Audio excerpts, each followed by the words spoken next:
I ended up getting a few generic things from a salvage yard, and in this video I'm going to be testing it.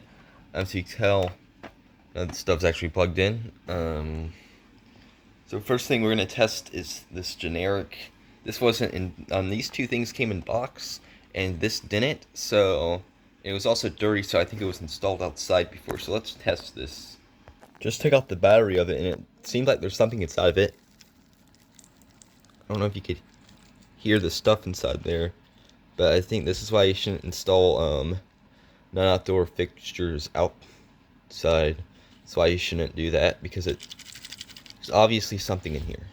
So plugging it in, the LEDs are dead, or some of them are. They're dim and all dead. But this works. The thing, or the emergency lights work. I am gonna have to solder in new LEDs on here because condition, I guess. Like, this is how dim it looks. If like I've aimed the heads at it, it makes it look like it's off. Like, it doesn't even look like the thing's even lighting up. That's how dim it is. So now on to the generic emergency light. Also, I forgot to mention that the snaps on here were broken off, so I used copper to fix it, and it works pretty good. This emergency light has a weird uncenter like hole for the thing, because it's the back box should be here. I don't know why they put the hole there. Well, here's the pop out. Let's see if I can find the model or some information. Here's the actual model of the emergency light. I got this new in box, and so is this Shurlight's emergency light. I'll show specs on later.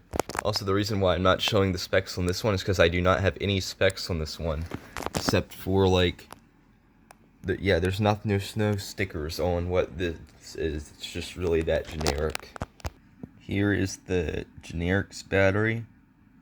Good thing is that all these take the same battery as this one that's actually functional that I'm using. This is actually the one that I'm using to test stuff. It's just a Lithuania-Line battery. But they all take the same battery, which is super nice. I just realized that I put this in with the wrong terminals. So I'm going to have to fix that. I realized it just looked like that, so now I have to put it back in. So when I started this, it made an sound, which I don't know if that's normal or not.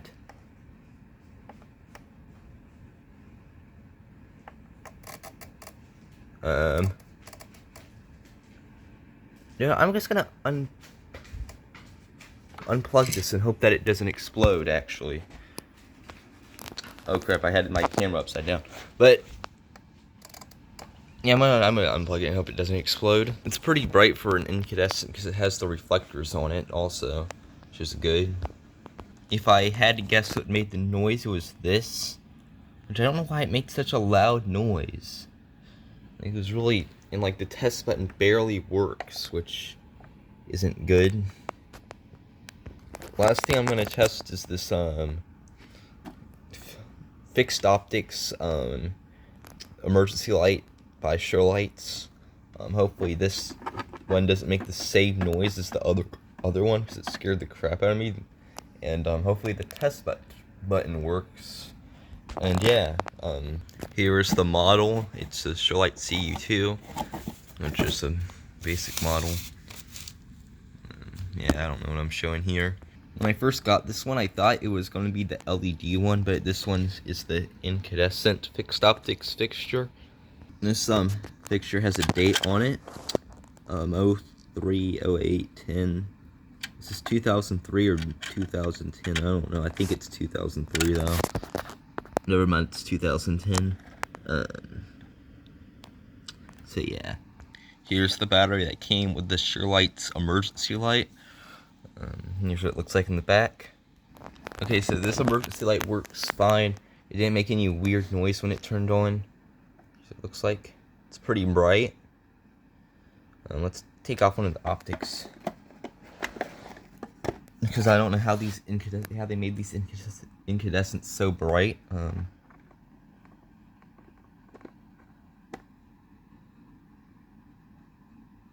It's pretty bright for an incandescent. So this is what it looks like. And yeah, that's everything that I've tested. That's the only thing that doesn't work in this thing that has a broken test button on it. But so far, everything's somewhat good.